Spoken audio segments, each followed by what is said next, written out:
ეგრეთ წოდებული საპრეზიდენტო არჩევნები ოკუპირებულ აფხაზეთში, გამოხმაურება თბილისში და მსოფლიო მხარდაჭერა საქართველოს ტერიტორიულ მთლიანობას. იულია სუსლეკი საქართველოს წინააღმდეგ ადვოკატი სტრასბურგს მიმართავს.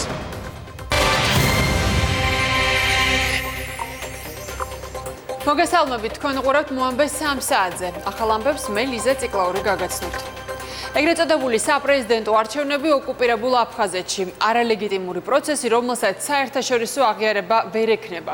რუსეთის მიერ ოკუპირებულ ტერიტორიაზე კენჭისყრის პროცესს გმობენ ოფიციალურ თბილისში. საკითხზე ეხმაურებიან როგორც მინისტრთა კაბინეტის წევრები, ასევე პოლიტიკოსები. ხმის მიცემის დროს გერმანელი ეგრეთ წოდებული დამკვირვებლების ყოფნის საკითხზე კი განმარტება გააკეთეს საგარეო საქმეთა სამინისტროში. დეტალებს ახლა ანა ბროლაძე მოგუყვება ღია ეთერში. ანა, გისმენთ.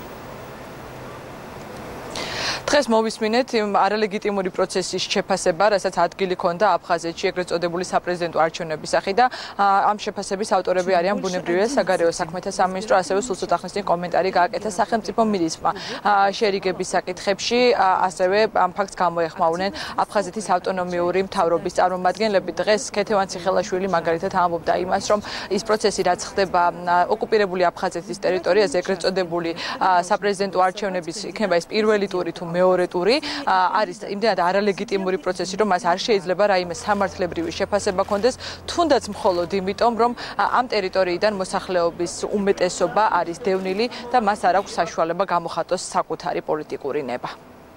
ცხადია, აფხაზეთში ეგრეთ წოდებული საპრეზიდენტო არჩევნების შედეგებს და არც ამ პროცესს არ გააჩნია არანაირი ლეგიტიმურობა.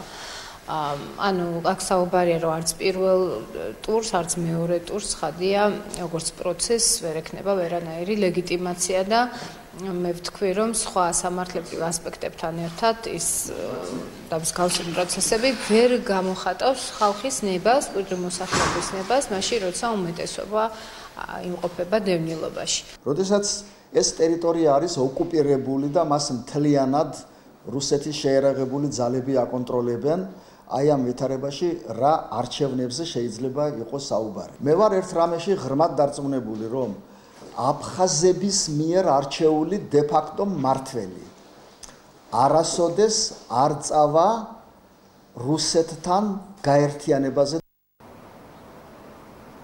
ის რომ აფხაზეთის ოკუპირებული აფხაზეთის ტერიტორიაზე ჩატარებული ეგრეთ წოდებული საპრეზიდენტო არჩევნები არის არალეგიტიმური და მას არ ცნობს საერთაშორისო თანამეგობრობა, ამასთან დაკავშირებით ქვეყნის პარტნიორებმა და მეგობრებმა სხვა სპეციალური განცხადებები გაავრცელეს, მათ შორის აზერბაიჯანის, უკრაინის, ფინეთის წარმომადგენლებმა და ვიხილეთ პოლონეთის ინიციატივით 15 სახელმწიფოს მიერ გაკეთებული ერთობლივი განცხადება. ისინი არ აღიარებენ აფხაზეთში ჩატარებულ ეგრეთ წოდებულ არჩევნებს და საქართველოს ტერიტორიულ მთლიანობას კიდევ ერთხელ უცხადებენ მხარდაჭერას, ხოლო რუსეთს მოუწოდებენ კიდევ ერთხელ, რომ მან შეასრულოს 2008 წელს ცეცხლის შეწყვეტის ხელშეკრულებით ნაკისრი ვალდებულებები. სწორედ ამაზე აკეთებდნენ დღეს აქცენტს საგარეო საქმეთა სამინისტროში, რომ საერთაშორისო პარტნიორების, საერთაშორისო თანამეგობრობის მხარდაჭერა საქართველოს ამ პროცესში აქვს და ჩვენი მეგობრები, რა თქმა უნდა, ბუნებრივია, რომ არ აღიარებენ აფხაზეთში ჩატარებული არჩევნების ლეგიტიმურობას. დღეს საგარეო უწყებაში განმარტება მოუხდათ ასევე იმ ფაქტთან დაკავშირებითაც, რომ არჩევნებს ეგრეთ წოდებულ არჩევნებს ეგრეთ წოდებული დამკვირვებლების სტატუსით ესწრებოდნენ გერმანელი დეპუტატები, ბუნდესტაგის დეპუტატი, ულტრამემარჯვენე ძალების ორი წარმომადგენელი და რატომ მოხდა ასეთი ფაქტი და ქონდა თუ არა კომუნიკაცია საგარეო უწყებას გერმანულ მხარესთან, ეს იყო შეკითხვა, რომელზეც გვიპასუხა სამინისტროს წარმომადგენელმა და პოზიცია არის ასეთი, რომ ეს კონკრეტული დეპუტატები იყვნენ მათ შორის ინფორმირებულები საქართველოს მხრიდან, რომ ისინი იმ შემთხვევაში თუ ჩავიდოდნენ აფხაზეთში და არ ღვევდნენ არამხოლოდ საერთაშორისო ხელშეკრულებას, საერთაშორისო კანონმდებლობას, არამედ ქართულ კანონმდებლობასაც, რომ მათ ეს ვიზიტი აფხაზეთში განახორციელეს მათ შორის რუსული დაფინანსებით და ისინი არიან რუსული გავლენების ქვეშ და მათ არ ჰქონდათ, ასე ვთქვათ, ბუნდესტაგის ოფიციალური თანხმობა და სტატუსი, დამკვირვებლის სტატუსი, რომ ამ პროცესისთვის თვალი მიედევნებინათ და საგარეო საქმეთა სამინისტროში აღნიშნავენ, რომ გერმანულ მხარესთან შესაბამისი კომუნიკაციის შემდეგ ქართული მხარე იმსჯელებს თუ როგორ შეიძლება იყოს სანქციები, პოზიცია თუ ამ შემთხვევაში პასუხი ამ ორი კონკრეტული დეპუტატის მიმართ, რომელიც როგორც უკვე აღნიშნე, აფხაზეთის ეგრეთ წოდებულ საპრეზიდენტო არჩევნებს ეგრეთ წოდებული დამკვირვებლის სტატუსით აკვირდებოდა. არანაირი კრედენცია, არანაირი უფლებამოსილება და სტატუსი იმ სტრუქტურებიდან, რომელ სტრუქტურასაც ისინი, ასე ვთქვათ, წარმოადგენენ. შესაბამისად, მათი, რა თქმა უნდა, ეს იყო პირადი ვიზიტი. ჩვენ გვაქვს ინფორმაცია, რომ ეს ადამიანები პარტიის, ასე ვთქვათ, ორიენტაციიდან გამომდინარე, გახლავთ ულტრამარჯვენა პარტია, არიან რუსული იმყოფებიან რუსული გავლენის ქვეშ, რასაც ისიც მოწმობს, რომ დაფინანსება, ასე ვთქვათ, მათი ვიზიტის აფხაზეთის რეგიონში განხორციელდა რუსული მხარის მიერ. ყველა შესაძლო შედეგებზე, რა თქმა უნდა, ჩვენ დამატებით გვექნება კომუნიკაცია, როგორც გითხარით, გერმანულ მხარესთან და ყველა ფაქტორის გათვალისწინებით მოხდება შესაბამისი დასაბუთებული რეაგირება ქართული მხარის მხრიდან.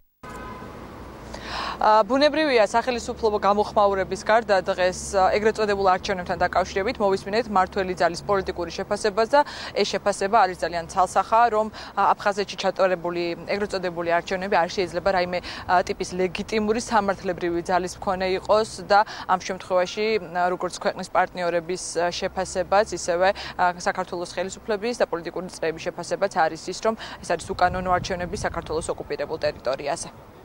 მთელი ეს პროცესები, რაც მიმდინარეობს, არის აბსოლუტურად არალეგიტიმური პროცესები და ისინი სამართლებრივი თვალსაზრისით არანაირ შედეგებს არ წარმოშობს. ეს არის ფარსი, ბუნებრივია, რომელიც უბრალოდ იქ ადგილზე უჩენს მოსახლეობას განცდას, რომ რაღაც გარკვეულ პოლიტიკურ პროცესში მონაწილეობენ. არანაირი სამართლებრივი პოლიტიკური სხვა ტიპის შედეგი ამ არჩევნებს არ ექნება. რას დაარქმევენ, არჩევნებს დაარქმევენ თუ გადათამაშებას დაარქმევენ, ამას მნიშვნელობა არ აქვს. ჩვენ საქმე გვაქვს ოკუპაციასთან, დეოკუპაციის შემდგომ თავისთავად ცხადია, ჩვენ ისევე დავიცავთ ერთობლივად, ერთად დავიცავთ ჩვენი თანამოქალაქეების ინტერესებს, ჩვენ არანაირ დამოუკიდებლობასთან საქმე არ გვაქვს და ეს კიდევ ერთხელ მიუთითებს რუსულ იმპერიალისტურ კონკრეტულ ზრახებს და არა რაიმე პოლიტიკურ პროცესს. არანაირი საერთაშორისო დამკვირვებლები არ ყოფილან და არავინ არ ცნობს თანამედროვე მსოფლიო ამ ეგრეთ წოდებულ არჩევნებს. ვინც რეალურად მართლა მუშაობს არჩევნების მიმართულებით, განვითარებულ ქვეყნებში ჩადიან, აკვირდებიან, ჩამოდიან საქართველოში, ასეთი ორგანიზაციას არანაირი აბსოლუტურად განცხადება არ გაუკეთებია ამ ეგრეთ წოდებულ არჩევნებთან დაკავშირებით. ეგრეთ წოდებული საპრეზიდენტო არჩევნები საქართველოს ოკუპირებულ ტერიტორიაზე აფხაზეთში რიგით უკვე მე-6-ით ჩატარდა. აღსანიშნავია, რომ გუშინდელ ეგრეთ წოდებულ საპრეზიდენტო არჩევნებს არ ყავს გამარჯვებული, ადგილობრივი რეგისტრირებული ამორჩევლის ხმების უმეტესობა ვერც ერთმა კანდიდატმა ვერ მიიღო და მეორე ტური უკვე მომავალ კვირას არის დაგეგმილი. მადლობა ანა ბროლაძე იყო პირდაპირ ეთერში თბილისში გაკეთებული განცხადებები და შეფასებები გაგვაცნო. მან ოკუპირებულ აფხაზეთში ჩატარებულ ეგრეთ წოდებულ საპრეზიდენტო არჩევნებს ასევე ეხმაურებიან ევროსაბჭოს საპარლამენტო ასამბლეის თანამომხსენებლები. განცხადებაში ვკითხულობთ, ჩვენ ვადასტურებთ სრულ მხარდაჭერას საქართველოს ტერიტორიული მთლიანობისა და სუვერენიტეტისადმი საერთაშორისო და აღიარებულ საზღვრებში. საქართველოს რეგიონ აფხაზეთშია 2019 წლის 25 აგვისტოს ჩატარებულ ეგრეთ წოდებულ საპრეზიდენტო არჩევნები არის უკანონო და არალეგიტიმური. როგორც აქამდე აღვნიშნეთ, ეს ეგრეთ წოდებული არჩევნები აფერხებს კონფლიქტის მშვიდობიან დარეგულირებას და ხალხის გაერთიანების ნაცვლად მხოლოდ უფრო მეტად ყოფს მათ. ჩვენ შეგვიძლია მხოლოდ დავგმოთ ეს. ევროსაბჭოს საპარლამენტო ასამბლეის თანამომხსენებლები 2019 წლის 17-18 სექტემბერს საქართველოში ჩამოსვლას გეგმავენ. მათი ვიზიტი ქვეყანაში სადამკვირვებლო პროცედურის ფარგლებში განხორციელდება. ოკუპირებულ აფხაზეთში გამართულ ეგრეთ წოდებულ საპრეზიდენტო არჩევნებს 15 სახელმწიფო არალეგიტიმურად მიიჩნევს, მათ შორის ამერიკა, კანადა და ევროპის სხვადასხვა ქვეყნები. ერთობლივ განცხადებაში აღნიშნულია, ჩვენ ვადასტურებთ სრულ მხარდაჭერას საქართველოს ტერიტორიული ერთიანობისა და სუვერენიტეტისადმი საერთაშორისო და აღიარებულ საზღვრებში. ჩვენ კიდევ ერთხელ მოუწოდებთ რუსეთს შეასრულოს 2008 წლის ცეცხლის შეწყვეტის შეთანხმებით ნაკისრი ვალდებულებები. მათ შორის გაიყვანოს თავისი ჯარები კონფლიქტამდე არსებულ პოზიციებზე და რეგიონში ჰუმანიტარული დახმარების თავისუფალი დაშვება უზრუნველყოს. უკან გაიხმოს საქართველოს რეგიონების აფხაზეთისა და სამხრეთ ოსეთის დამოუკიდებელ სახელმწიფოება და აღიარება. განცხადებას ხელს აწერენ ამერიკა, კანადა, დიდი ბრიტანეთი, ბულგარეთი, ჩეხეთი, ესტონეთი, ფინეთი, ირლანდია, ლატვია, ლიეტუვა, პოლონეთი, რუმინეთი, შვედეთი, ნორვეგია და უკრაინა. ოკუპირებულ აფხაზეთში ჩატარებულ ეგრეთ წოდებულ საპრეზიდენტო არჩევნებს ეხმაურება აზერბაიჯანი და საქართველოს ტერიტორიულ მთლიანობას ადასტურებს. საგარეო საქმეთა სამინისტროს ოფიციალურ განცხადებაში ნათქვამი, რომ აზერბაიჯანი მხარს ხარდაჭერას უცხადებს საქართველოს ტერიტორიულ მთლიანობას და არ აღიარებს 25 აგვისტოს საქართველოს რეგიონ აფხაზეთში ჩატარებულ ეგრეთ წოდებულ საპრეზიდენტო არჩევნებს. ეგრეთ წოდებულ არჩევნებს ოკუპირებულ ტერიტორიაზე ეხმაურება ქვეყნის საქართველოს პრეზიდენტი სალომე ზურაბიშვილის განცხადებით დღევანდელ დღეს 11 წლის წინ რუსეთმა აფხაზეთსა და სამხრეთ ოსეთის დამოუკიდებლობის აღიარებით დაარღვია საერთაშორისო სამართლის ნორმები. საქართველოს არც ერთი ხელისუფლება და არც მოქმედი და არც მომავალი სანამ არ აღდგება ამ ქვეყნის ერთიანი სახელმწიფოს დარღვეული მთლიანობა არ და ვერ შევეგუებით ამას ისევე როგორც საერთაშორისო თანამეგობრობა ვინც არ მიიღო ეს ფაქტი და დაგმო საქართველოს ტერიტორიული მთლიანობის ურყევი მხარდაჭერაც დაადასტურა. ვკითხულობთ პრეზიდენტის განცხადებაში საგარეო საქმეთა სამინისტროში ამბობენ, რომ ეგრეთ წოდებულ არჩევნებთან დაკავშირებით საერთაშორისო თანამეგობრობას მკაცრი პასუხი და რეაგირება უკვე მოჰყვა. მთელი საერთაშორისო საზოგადოება ბუნებრივია კონსოლიდირებულია და მხარს უჭერს რამოდენიმე გამონაკლისი ქვეყნის გარდა საქართველოს ტერიტორიულ მთლიანობას. საგარეო საქმეთა სამინისტრო აქტიურად მუშაობს იმ რისკებზე, რომელიც შესაძლოა აღიარებასთან იყოს დაკავშირებით და პრევენციის რეჟიმში ჩვენ ასევე რა თქმა უნდა ვეყნობით ჩვენი საერთაშორისო პარტნიორების თანადგომას, მხარდაჭერას, ძალისხმევას, რისი ერთ-ერთი კარგი მაგალითიც არის ამერიკის შეერთებული შტატების ფისკალურ დოკუმენტში ასახული ჩანაწერი, რომ ქვეყანა, რომელიც უკანონოდ შეესწება საქართველოს ოკუპირებული რეგიონების აღიარების გამოცხადებას ვეღარ გახდება ამერიკის შეერთებული შტატების მხრიდან, ასე ვთქვათ, ფინანსური დახმარების ბენეფიციარი. როგორი იქნება 2020 წლის საპარლამენტო არჩევნებისთვის საარჩევნო სისტემა? ამაზე საპარლამენტი საშემოდგომო სესიაზე იმსჯელებს. საკანონმდებლო ორგანოს საშემოდგომო სესიაზე კონსტიტუციური პროექტისა და საარჩევნო კოდექსში მომზადებული ცვლილებების განხილვა მოუწევთ. საუბარია მაჟორიტარული სისტემის გაუქმებაზე, პროპორციულ სისტემაზე გადასვლასა და არჩევნების ნულოვანი ბარიერის პირობებში ჩატარებაზე. ქართულმა ოცნებამ საარჩევნო კოდექსში მომზადებული ცვლილებები საპარლამენტო, არასაპარლამენტო ოპოზიციასა და არასამთავრობო ორგანიზაციებს აგვისტოს დასაწყისში წარუდგინა, თუმცა საშემოდგომო სესიისთვის პროექტის კორექტირება უნდა მოახდინოს. კონსტიტუციის ცვლილებებს, ანუ სრულად პროპორციულ საარჩევნო სისტემაზე გადასვლას, კანონის თანახმად ჩვენ სექტემბრის განმავლობაში გვექნება ერთთვიანი საერთო სახალხო განხილვები. ეს ნიშნავს საქართველოს მასშტაბით რეგიონებში, თბილისში მოსახლეობასთან შეხვედრას. რაც შეეხება თვითონ საარჩევნო კანონმდებლობაში შესატან ცვლილებებს, როგორც თქვენთვის ცნობილი არის, ეს რეფორმა ემსახურება ერთადერთ მიზანს, ეს არის ეუთოს რეკომენდაციების გათვალისწინება. საშემოდგომო სესიის დასრულებამდე მოხდება ამ ცვლილებების მიღება. ხანძრის სალიკვიდაციო სამუშაოები ახალ სოფლის დღეში. ცეცხლის ქრობის პროცესში უკვე მეოთხე დღეა მიმდინარეობს. ადგილზე მობილიზებულია 80-მდე მეხანძრე მაშველი. ამ წუთებში უკვე ცალკეული კერების დამუშავება ხდება. ტერიტორიაზე რჩება თავდაცვის სამინისტროს მძიმე ტექნიკაც, რომელიც ხანძრის ქრობაში მეხანძრე მაშველებს წყლით ამარაგებს. სუხანდელმა ღამემ ჩაიარა მშვიდად, გართულებას ადგილი არ ქონია, ახალი კერები არ გაჩენილა, ღია ცეცხლი არ აქვს, ხანძარი ლოკალიზებული არის, მიმდინარეობს საბოლოო დაქრობითი სალიკვიდაციო სამუშაოები. ჩვენ უკვე გეგმავთ ამ ფართობზე სანიტარული ჭრა განვახორციელოთ, გამოვიღოთ დამწვარი ხეები, ასევე გამოვიტაროთ ძირნაყარი მერქნული რესურსი, რომელიც ახლა იქ არის და ნაწილი იწვის და ნაწილი ასე ვთქვათ გადარჩა. და გავასუფთავებთ შემდგომში ამ ტერიტორიას და რა თქმა უნდა უკვე მივცემთ ბუნებრივი განახლების ხელშეწყობას განვახორციელებთ. გერმანული მედიის ინფორმაციით ბერლინში საქართველოს მოქალაქის ზელიმხან ხანგოშვილის მკვლელობა შეკვეთილი იყო. სტატიის მიხედვით ასეთია გამოძიების ვერსია. შპიგელის ცნობით ნატოს წევრი რამდენიმე სახელმწიფო სპეცსამსახურებში მიიჩნევენ, რომ მკვლელობას პოლიტიკური მოტივი აქვს. გერმანელმა სამართალდამცველებმა ხანგოშვილის მკვლელობის შემდეგ დააკავეს რუსეთის 59 წლის მოქალაქე, დაპატიმრებული გერმანიაში მკვლელობამდე რამდენიმე დღით ადრე ჩავიდა და უკვე ტოვებდა ქვეყანას. გამოძიების ცნობით ნაპოვნია მკვლელობის იარაღიც, რომელიც მაყუჩით არის აღჭურვილი. ამჟამად რუსეთის მოქალაქე წინასწარი დაკავების იზოლატორშია მოთავსებული. ტრაფიკინგის ბრალდებით დაკავებული 36 წლის იულია სუსლიაკის ადვოკატი სტრასბურგის სასამართლოში საქართველოს წინააღმდეგ სარჩელს ამზადებს. ზურაბ თოდუას თქმით, სარჩელით უკანონო პატიმრობასა და სამართლიანი სასამართლოს უფლების დარღვევას გააპროტესტებს. ადვოკატი აცხადებს, რომ საქართველოსთან ერთად მოსარჩელი მხარე შესაძლოა უკრაინაც იყოს. მისივე თქმით, ამჟამად სუსლიაკი უკრაინაშია. სარჩელი ადამიანის უფლებათა ევროპულ სასამართლოში გასაგზავნად თოდუას თქმით, ერთ თვეში იქნება მომზადებული.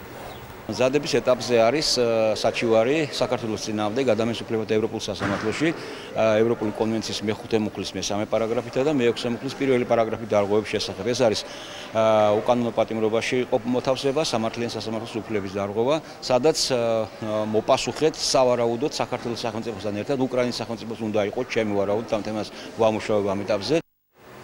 არასრულწლოვნების მკვლელობის საქმეზე ბრალდებულ მიხეილ კალანდიას ადვოკატი 12 სექტემბერს ჩანიშნული სხდომის ნაწილობრივ გასაჯაროებას ითხოვს. შესაბამისი განცხადებით სასამართლოს მან უკვე მიმართა. მისი განმარტებით, არასრულწლოვნების დაკითხვის ნაწილში გასაჯაროება მნიშვნელოვანია მაღალი საზოგადოებრივი ინტერესიდან გამომდინარე. თოდუა დღესვე საჩივრით სახალხო დამცველსაც მიმართავს. მისი განცხადებით, საკუთარი უფლებამოსილების სრულყოფილად განხორციელების შესაძლებლობა არ ეძლევა და დაცვის ქვეშ მყოფთან შეხვედრა მოსესმენი აპარატებით აღჭურვილ ოთახში უწევს. გუნჩი ბიძინა გეგიძის გარიცხვაზე მსჯელობა არ ყოფილა. ამის შესახებ ჟურნალისტების შეკითხვის საპასუხოდ განაცხადა კახა კალაძემ. თბილისის მერის თქმით, შეიძლება შეცდომები არსებობდეს, მაგრამ ყველაფერი კეთდება იმისთვის, რომ მომავალი უკეთესი იყოს. ბიძინა გეგიძემ კალაძის საპასუხოდ აღნიშნა, რომ მას რიგ საკითხებში არ ეთანხმება და ურჩევს, რომ თბილისში არსებული პრობლემები მოაგვაროს. ის რომ ქვეყანაში კანონი არ კანონობს, ამას ახლა ნამდვილად ვერ დავეთანხმები და ეს არის აბსურდი და მოგონილი, ხო? სისულელეს დავარქმევდი ამას. ზუსტად 2012 წლის მერე ის ცვლილებები რაც განხორციელდა, ის მიდგომები რაც განხორციელდა, რაც პარტია ქართულმა ოცნებამ გააკეთა, არის ძალიან დიდი წინგადადგმული ნაბიჯი. შეიძლება ქვეყანაში იყოს პრობლემები ბევრი მიმართულებით, მაგრამ ყველაფერს ვაკეთებთ იმისთვის, რომ ხვალინდელი საქართველოს იყოს უკეთესი, იყოს გაცილებით კომფორტული. არ ეთანხმება, რა უშავს თუ არ ეთანხმება კახი კალაძე. მე რა მოხდა? მეც არ ვეთანხმები უამრავ რამეში კახი კალაძეს და საჯაროდ ვამბობ ამას დიდი ხანია. კახი კალაძე კარგი იქნება თუ უფრო მეტ ყურადღებას მიხედავს თბილისს, იმიტომ რომ თბილისში არის უამრავი პრობლემები. დიდი ხანია ამაზე ვლაპარაკობ. რომ მეტია ნეგატიური პროცესი, მოქალაქეებიც ხედავენ ბევრ ნეგატივს და მეტი პოზიტიური ამ პროცესში მეტი პოზიტიური დოზა არის შესატანი. თბილისის საქალაქო სასამართლო ჯორჯენ ვოთერ ენდ პაუერის წინააღმდეგ ახალგაზრდა ადვოკატების არჩელი განიხილა. ორგანიზაცია წლის მოხმარების შეუსაბამო მაღალი ღირებულების 1055 ლარის დაკისრებას და მარეგულირებელი კომპანიის მხრიდან ადმინისტრაციული წარმოების ჩატარებაზე უარს ასაჩივრებს. ადვოკატის თქმით, კომპანიამ 2018 წლის აგვისტოს მონაცემებით დავალიანება სრულად დაფარა, თუმცა სექტემბერში დავალიანებამ 1000 ლარს მაინც მიაღწია. ახალგაზრდა ადვოკატები მარეგულირებელი კომპანიის მიერ უყურადღებობასა და გულგრილობაზე საუბრობენ. ადმინისტრაციული კოლეგია გადაწყვეტილებას აღნიშნულ საქმესთან დაკავშირებით 6 სექტემბერს გამოაცხადებს. 1055 ლარის გამო გვიწევს კომპანიასთან დავა და დარწმუნებული ვარ, რომ წარმატებას მივაღწევთ ამ შემთხვევაშიც, მაგრამ პრეცედენტები, შემთხვევები, საქმეთა ისტორია და ერთგვაროვნება გრძელდება, სამწუხაროა და მაშინ როდესაც კომისიამ უნდა დაიცვას მათ შორის წყლის კომპანიის თვითმფრინავებაზე უნდა მოახდინოს სათანადო რეაგირება, კომისია ადმინისტრაციულ საჩივრებს არ განიხილავს. პარტია გამარჯვებული საქართველოს წევრები 20 ივნისის აქციაში მონაწილეობის გამო დაკავებულ პირებს პოლიტპატიმრებს უწოდებენ. ერთ-ერთი ლიდერი კოდე კემულარი ამბობს, რომ ეს ადამიანები გმირები არიან და საზოგადოება მათ მხარდაჭერა უნდა გამოუცხადოს. პარტიაში ამბობენ, რომ ისინი აპირებენ პირადად ჩავიდნენ ამერიკის შეერთებულ შტატებსა და ევროპის სხვადასხვა ქვეყნებში და კონკრეტულ ორგანიზაციებს შესაბამისი ინფორმაცია მიაწოდონ.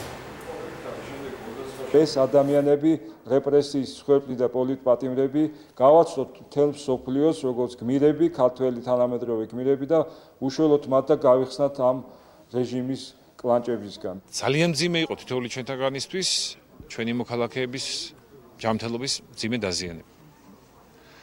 მაგრამ ჩვენი საზოგადოება, ჯანსაღი საზოგადოება ასევე ადეკვატურად მოითხოვს, რომ იქ სადაც ადგილი ჰქონდა უკანონო მოქმედებებს, ამაზე ჰქონდა სახელმწიფოს სწორი რეაგირება. ახალი გზა გაიხსნა ქობულეთში სოფელ მუხაესტეტეს მიმართულებით. კეთილ მოეწყო როგორც ცენტრალურ ავტომაგისტრალთან მისასვლელი გზა, ასევე ასფალტბეტონის საფარი დაიგო სოფლის შიდა უბნებთან დამაკავშირებელ გზებზე. მიმდინარე ინფრასტრუქტურულ პროექტებს ქობულეთში აჭარის მთავრობის თავმჯდომარე გაეცნო. წელს აჭარის საგზაო დეპარტამენტის ბიუჯეტიდან ქობულეთის მუნიციპალიტეტისთვის დაახლოებით 12 მილიონი ლარია გათვალისწინებული. საავტომობილო გზებზე მოეწყობა 15 მეტრის სიგრძის ასფალტბეტონის საფარი, 24 კილომეტრის სიგრძის ბეტონის საფარი, აშენდება 8 ახალი ხიდი და 45 ხელოვნური ნაგებობა. ძალიან მნიშვნელოვანია ეს გზის დაგება, იმიტომ რომ ძალიან დიდი ქვებით სავსე გზა იყო. მიჭერდა გადაადგილებას, ორი ეტლი მყავს და ორივეზე მიწევდა, ხშირად მეცვალა მასობრივად საბურავები. აზიურ ფაროსანასთან ბრძოლის საქართველოს გამოცდილებისა და შედეგების გაცნობის მიზნით ქვეყანაში ამერიკის წამყვანი სპეციალისტები იმყოფებიან. მათ გარემოს დაცვის და სოფლის მეურნეობის მინისტრი ლევან დავითაშვილი შეხვდა, გაიმართა აუდიენცია ფერმერებთან აბაშის მუნიციპალიტეტში. იმყოფებოდნენ ადგილობრივი ხელისუფლების წარმომადგენლებიც. სოფლის წამყვანი მეცნიერები ვითარებას ადგილზე ეცნობიან გურიის, სამეგრელოს და აჭარის რეგიონებში. საქართველოში საკმაოდ წარმატებულად მიდის ბრძოლა აზიური ფაროსანას წინააღმდეგ. ეს არის, მე ვფიქრობ, უნიკალური გამოცდილება, რომელიც ქვეყანაში დაგროვდა და აინტერესებს სოფლის წამყვან მეცნიერებს. ეს არის ადამიანები, რომლებიც ჩვენ პირველი დღიდან გვეხმარებოდნენ აზიური ფაროსანასთან ბრძოლის საკითხებში და რა თქმა უნდა მათ რეკომენდაციებს ვითვალისწინებდით, თუმცა საქართველოს მიაღწია მნიშვნელოვანი პროგრესი. USAID-ის მხარდაჭერით დღეს იმყოფება 3 წამყვანი ენტემოლოგი საქართველოში, ამავე დროს არიან ავსტრალიელი ენტემოლოგებიც, სწავლობენ იმ შედეგებს, რაც ჩვენ მივიღეთ ფაროსანასთან ბრძოლაში. ასევე მნიშვნელოვანი არის ამ ბრძოლის გაგრძელება საშემოდგომოდ, ჩართულობა, აქტიურობა მოსახლეობის მნიშვნელოვანია იმისათვის, რომ ჩვენ მივიღოთ სრულყოფილი გამოცდილება ფაროსანასთან ბრძოლით, რომელსაც გაიზიარებს ჩვენი ამერიკელი და ამავე დროს ავსტრალიელი მეგობრები. ჭავჭავაძის გამზირზე საავტომობილო მოძრაობა 15 სექტემბრისთვის უკვე აღდგება. მიმდინარე სამუშაოები მოინახულა დედაქალაქის მერმა. მისი თქმით, სარეაბილიტაციო პროცესის პირველი ეტაპი მთლიანად დასრულებულია. უნივერსიტეტის პირველი კორპუსიდან პიქსელის შენობამდე ავტომობილებით გადაადგილება კი შესაძლებელი იქნება უკვე 15 სექტემბრიდან. შუა ნაწილზე ეწყობა სპეციალური ინფრასტრუქტურა საზოგადოებრივი ტრანსპორტისთვის. გაგრძელდება გამწვანებითი სამუშაოები და წლის ბოლომდე სრულად დასრულდება მიმდინარე პროექტი.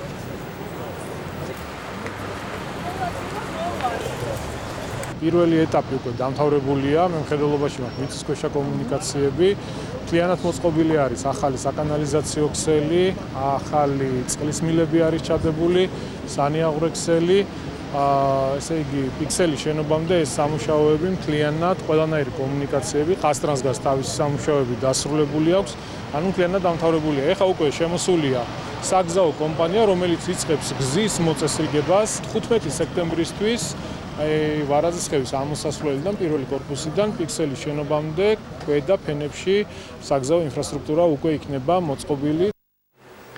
ხონის დევნილთა დასახლებაში მცხოვრებ ოჯახებს შეხვდა ჯანდაცვის მინისტრი ეკატერინე ტიკარაძე, მათ საყოფაცხოვრებო პირობებს გაეცნო და მოისმინა ის საჭიროებები, რაც იძულებით გადაადგილებულ პირებს წლების განმავლობაში აწუხებთ. აქცენტი გაკეთდა ავარიულ საბავშვო ბაღზე, რომლის სარეაბილიტაციო სამუშაოები დაწყებულია და სადაც მალე 120-მდე ახსაზდელი შეძლებს სრულფასოვან სკოლამდელი განათლების მიღებას. გარდა ამისა, რეაბილიტაცია უტარდება კულტურის სახლს.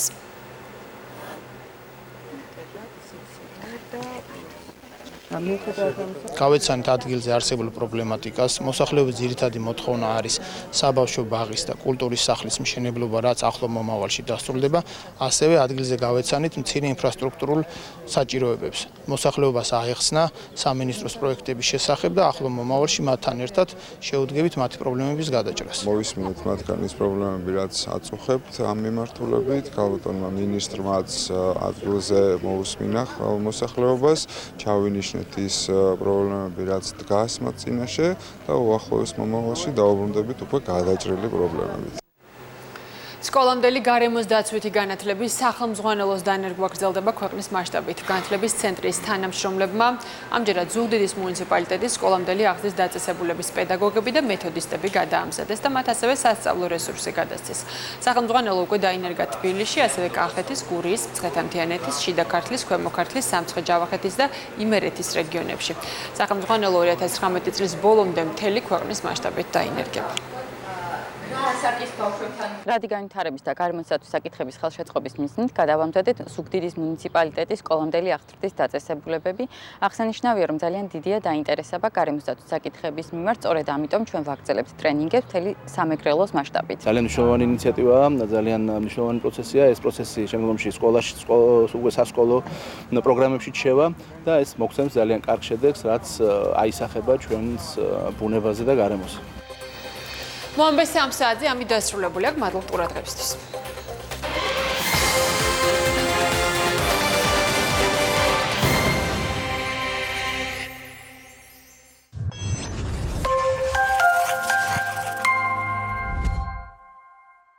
ბამბუკი დათვი ბამბუკი. ასუხე პანდა. საქართველოს პირველი არხის